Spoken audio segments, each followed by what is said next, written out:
Well, I've been depressed since I was 14, and I could not even, I mean, the paper it would take for me to even list these thoughts would be unbelievable. So Can the you give first us an thing, example? an example is, well, let's say, for example, that you have suicidal thoughts. And that's a very common experience for people with depression. It's very scary, but it's very common. I have thoughts such as, I wish I'd be hit by a bus. I wish someone would kill me. I wish I could get cancer and die. I have no desire to be here. I want to be out of this world. I have no point. I'll never have a boyfriend. I'll never, never, never, never, never. I should be dead.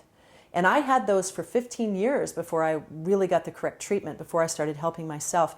I would listen to them and I'd cry and I had no idea what I was doing. So I would leave where I was and try to go somewhere else to feel better. So the first thing I say is that the thoughts are normal.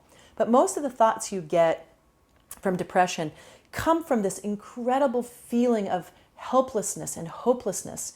You get a pit in yourself that's like a black hole, and nothing can fill it, and nothing is good enough. And so the thoughts that many depressed people have are intensely negative against themselves. You're no good. You have no right to be here. You're going to be depressed forever. It can be in a you voice or an I voice. These thoughts can be so negative, and inside of you, you could say, why am I thinking this? I don't believe this. So depression actually changes your brain chemicals and makes you think and say things that you don't believe. And it's horrible. It's just horrible to have these thoughts. And it can be very embarrassing because you look around and you go, who said that? Who thought that?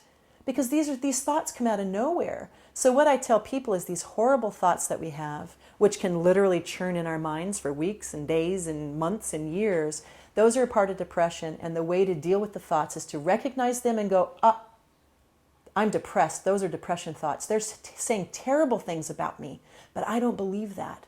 I'm saying terrible things about myself, but I don't believe that. And so even the worst thoughts in depression can be examined and seen as untrue, and then you can go get the help that you need. But those terrible thoughts are very common. They're a huge symptom of the illness.